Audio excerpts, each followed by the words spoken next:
ভাৰতে unique identification অথৰিটিয়ে ঘোষণা কৰিছিল যে নিৰ্দিষ্ট সময়সীমালৈকে আধাৰ কাৰ্ডত বিনামূলীয়াকৈ জন্ম তাৰিখ, বায়োমেট্ৰিক ঠিকনা আৰু অন্যান্য আপডেটকে ধৰি আপডেট কৰিব পাৰিব।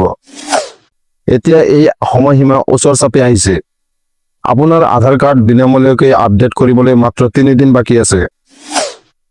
যদি আপুনি আপোনাৰ আধাৰ কাৰ্ডত ঠিকনা, বায়োমেট্ৰিক্স আৰু জন্ম তাৰিখ আৰু বিনামূলীয়া আপডেট 5ৰ সময়সীমালৈকে ধৰি যিকোনো বস্তু আপডেট কৰিব লাগে, তেন্তে আপুনি কি কৰিব? আপুনি কেনেকৈ ঘৰতে বহি আধাৰ কাৰ্ড অনলাইনত বিনামূলীয়াকৈ কেনেকৈ আপডেট কৰিব পাৰিব?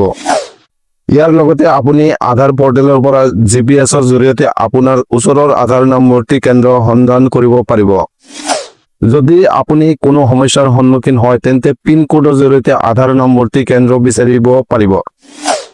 ইয়ালৈ গৈ আপুনি প্ৰয়োজনীয় নথিপত্ৰ জমা দিব পাৰিব। UIDAI-ৰ মতে আধাৰধাৰীসকলে 14 ডিচেম্বৰৰ মাজনিশা 12 তাৰিখলৈকে মাই আধাৰ পৰ্টেলৰ জৰিয়তে বিনামূলীয়াকৈ কাৰ্ড আপডেট কৰিব পাৰিব।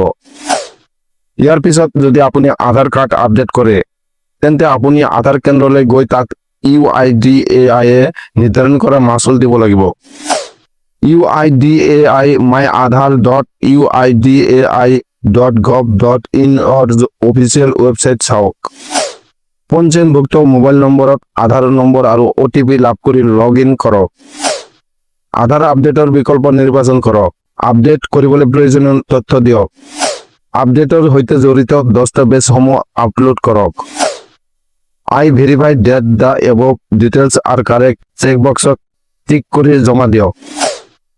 14 অংকৰ স্বীকৃত নম্বৰ পাব। এই নম্বৰৰ পৰা আপডেটৰ অৱস্থা পৰীক্ষা কৰিব পাৰিব।